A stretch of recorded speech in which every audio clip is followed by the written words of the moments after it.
Perkenalkan, nama saya Fajar Nur Zaman dengan NIM 2205051431 dari PTE 22B.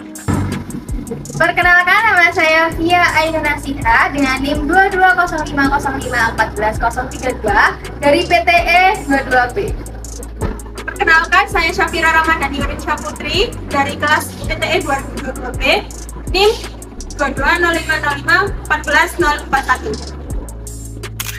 Assalamualaikum warahmatullahi wabarakatuh. Waalaikumsalam warahmatullahi. Oke, jadi pada hari ini kita akan membawakan materi pembelajaran yang bertemakan perkembangan teknologi dan isu-isu global terkait industri ketenaga listrikan. Jadi kalian simak ya materi yang kami berikan pada hari ini. Baik, jadi pada materi pembelajaran kali ini terdapat beberapa submateri. Yang pertama yaitu tujuan pembelajaran, yang kedua yaitu materi yang nantinya akan kita bahas, yang ketiga ada petunjuk, yang keempat ada latihan soal, dan pada kali ini kita akan memperkenalkan profil kami.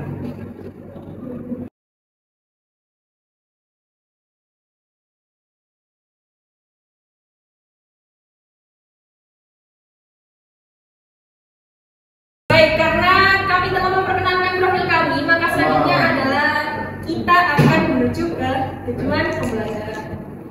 Baik, tujuan pembelajaran yang pertama yaitu kita berharap peserta didik dapat mengetahui dan menjelaskan tentang teknologi baru dalam ketenaga listrikan dan peralatan-peralatan cerdas dalam kegiatan presentasi.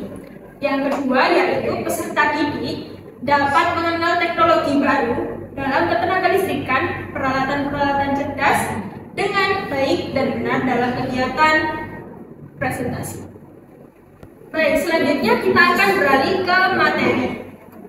Di sini ada dua pilihan, yaitu pengertian dan macam-macam bidang ketenaga listrikan terdapat teknologi dan isu global. Yang pertama kita ke pengertian. Oke, untuk pengertiannya yaitu salah satu bidang yang terkait dengan pemanasan global adalah listrik. Pembangkitan listrik ada yang bersumber dari bahan bakar fosil. Untuk mengurangi penggunaan bahan bakar fosil, maka pembangkitan listrik akan diprioritaskan ke energi yang terbarukan. Begitu pentingnya listrik dalam isu global, maka berbagai bidang di kelistrikan akan berdampak dan menuntut selalu berubah dan berkembang. Oke, selanjutnya kita akan ke materi kedua, yaitu macam-macam bidang ketenaga listrikan terdapat teknologi dan isu global yang akan disampaikan oleh rekan saya. Ya, untuk yang kedua ialah macam-macam bidang ketenaga listrikan terdapat teknologi dan isu global. Yang pertama ialah Electrical 4.0 dan digitalisasi di berbagai bidang. Yang kedua ada Internet of Things atau IoT. Yang ketiga ada peralatan-peralatan cerdas. Yang keempat ada smart meter. Yang kelima ada smart sensor. Dan keenam ada smart go aplikasi and device. Yang ketujuh ada human machine interface. Ya, untuk yang pertama, mari kita jelaskan apa itu Electrical 4.0 digitalisasi di berbagai bidang. Untuk yang pertama ialah Electrical 4.0 dan digitalisasi di berbagai bidang. Listrik 4.0 muncul seiring dengan era industri 4.0. Membawa perubahan dalam ketenaga listrikan menuju efisiensi, keberlanjutan dan ketangguhan yang lebih baik. Pengukuran energi listrik di rumah pelanggan PLN telah berubah dari KWH meter induksi magnetik menjadi digital dan sistem KWH. Sistem KWH telah berkembang dari mekanisme menjadi digital dengan fitur-fitur seperti sensor, mikroprosesor, tampilan digital dan fungsi pintar yang mampu memutus aliran listrik berdasarkan nilai pulsa. Ya, yang kedua ialah Internet of Things atau IoT. Internet of Things atau IoT ialah komunikasi mesin ke mesin M2M dengan Internet of Things atau IoT.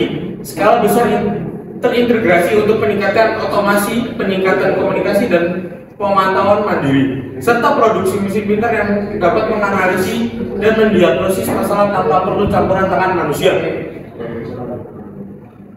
Revolusi ini ditandai dengan kemajuan teknologi dalam berbagai bidang, khususnya kecerdasan buatan, robot, blockchain, teknologi nano, komputer kuantum, bioteknologi, Internet of Things, percetakan 3D dan kendaraan tanpa awak. Ya, yang ketiga ialah peralatan-peralatan cerdas. Ya, peralatan-peralatan cerdas yang dimaksud sini ya, manusia berinovasi untuk kehidupan yang lebih mudah, lebih baik, dan lebih bermanfaat. Salah satu contoh peralatan cerdas adalah sebuah alat yang bisa mengendalikan aliran listrik yang ada di rumah dengan cara mengendalikan on atau off secara remote dari jarak jauh melalui smartphone maupun tablet dengan sistem operasi Android dan iOS. Yang keempat ialah smart meter. Kementerian Energi dan Sumber Daya Mineral (ESD) menargetkan sebanyak 1 juta pelanggan listrik akan terpasang smart meter pada tahun 2022. Smart meter adalah pengganti meteran listrik konvensional yang merupakan bagian dari pembangunan jaringan tenaga listrik atau smart grid. Baik, yang berikutnya yaitu yang kelima adalah smart sensor. Nah, smart sensor adalah perangkat yang dapat mengambil informasi dari lingkungan sekitar dan menggunakan mikroprosesor atau mikrokontroler serta menggunakan komunikasi untuk memantau, memeriksa, dan memelihara berbagai sistem. Smart sensor memiliki kemampuan untuk mengumpulkan data dari lingkungan sekitar dengan lebih akurat. Smart sensor juga digunakan di berbagai variasi aplikasi yang sering digunakan pada pekerjaan pemantauan atau monitoring seperti smart guard, kebutuhan ilmiah, industri, serta sistem keamanan. Kemudian yang keenam ada smart appliance and device. Nah, smart appliance and device diartikan sebagai peralatan dan perangkat pintar. Smart appliance and device dapat berhubungan dengan perangkat lain dan juga internet untuk mengakses informasi, menjalankan perintah atau mengirimkan data. Sebagai contoh, dengan dukungan dari Alexa atau Google Assistant, sebuah saklar pintar dapat kalian perhatikan atau nyalakan menggunakan perintah suara. Kemudian yaitu nomor 7 ada human machine interface.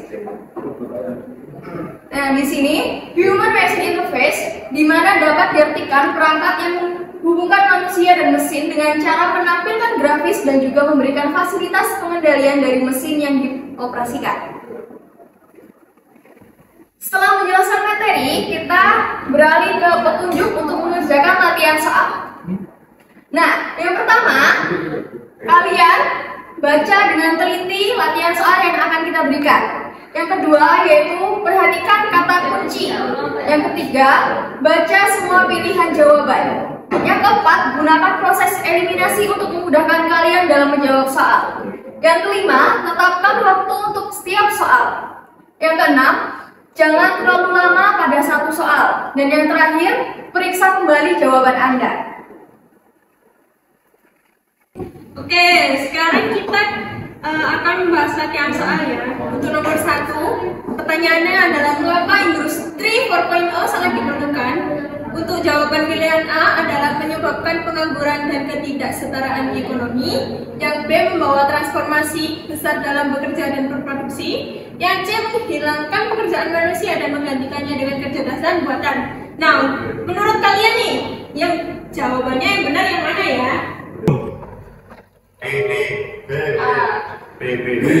Ya, ayo. Oke, kita jawab ya. Jawaban yang benar adalah membawa transformasi besar dalam bekerja dan berproduksi. Oke, sekarang kita ke nomor 2, yaitu apa fungsi dari smart meter? Yang A, memonitoring konsumsi energi. B, mengendalikan cuaca. C, membaca pikiran manusia. Ayo. C. Ayo kita coba C.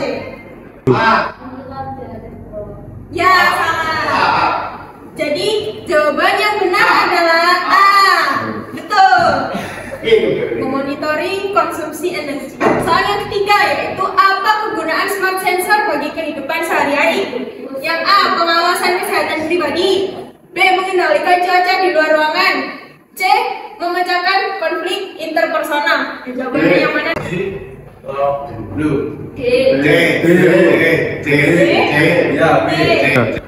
Kita coba B ya.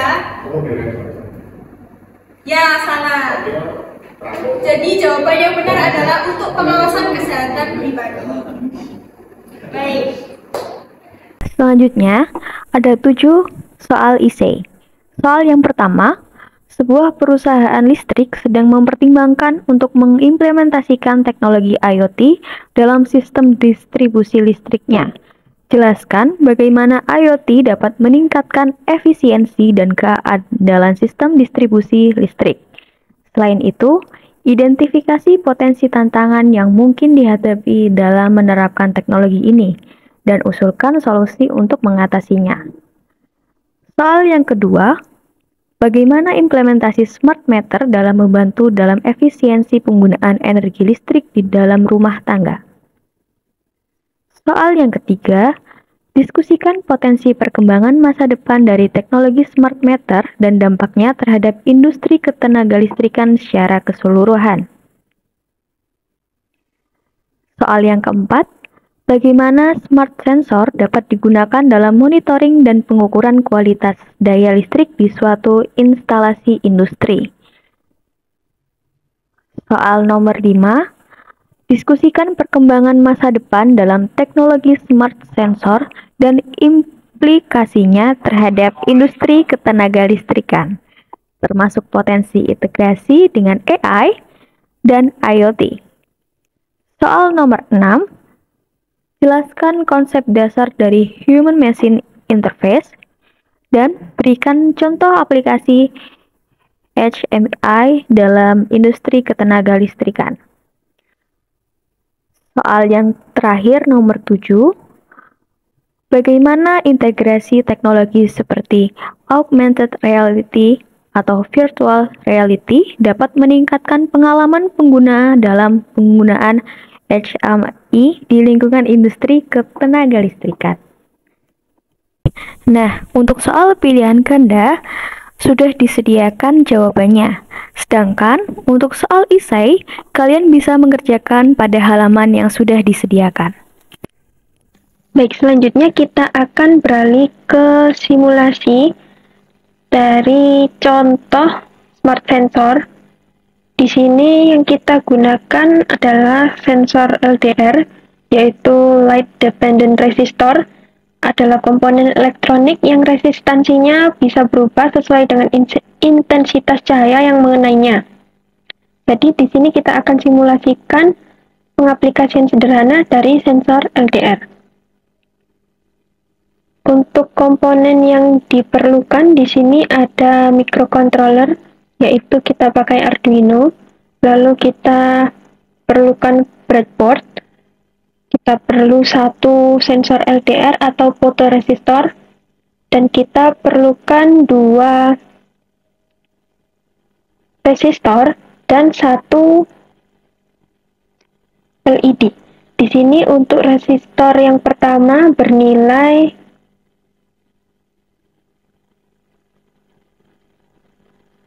10 kilo ohm, lalu yang kedua bernilai 220 ohm. Baik, untuk LDR, untuk terminal 1 dari sensor LDR kita sambungkan ke VCC yaitu 5 volt. Lalu untuk terminal 2 di sini kita pasangkan resistor, lalu kita sambungkan ke pin A0 dari Arduino.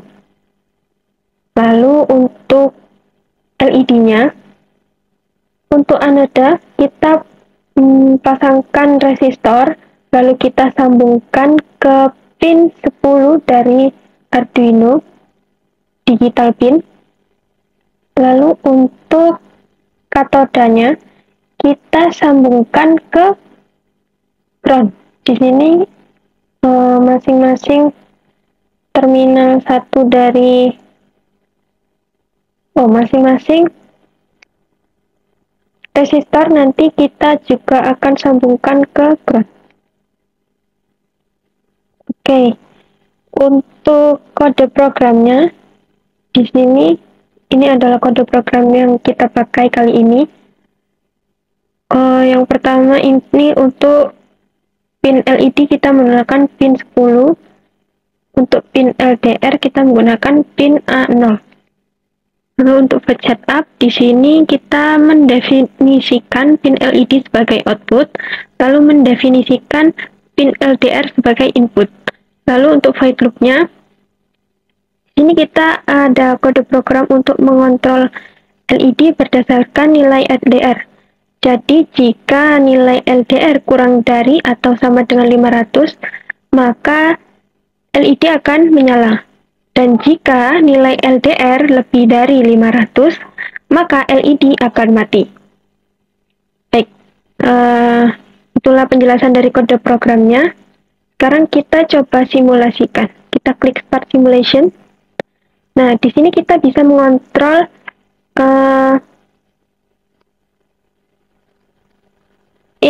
intensitas cahaya dari sensor LDR-nya.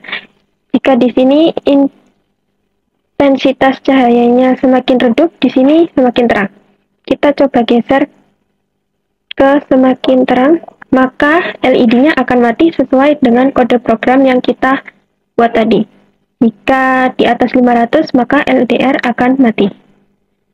Kita coba kembali redupkan, maka sensor LDR-nya akan menyala.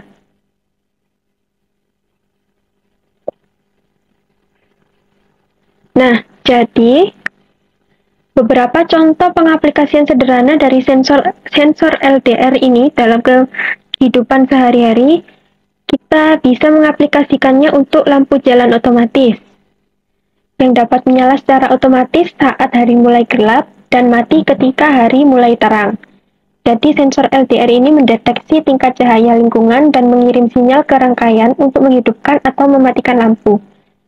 Yang kedua, kita bisa menggunakan sensor LDR ini untuk sistem penerangan ruangan otomatis. Seperti di rumah atau kantor, LDR ini bisa digunakan untuk mengontrol penerangan ruangan. Jadi saat ruangan menjadi gelap, lampu akan menyala, dan saat ruangan menjadi terang, lampu akan mati. Nah, ini bisa menghemat energi listrik. Jadi implementasi dari sensor LDR ini sangat bermanfaat. Ya, terima kasih untuk perhatiannya dan kita sudah sampai pada penghujung penyampaian materi pada hari ini. Terima kasih untuk semuanya.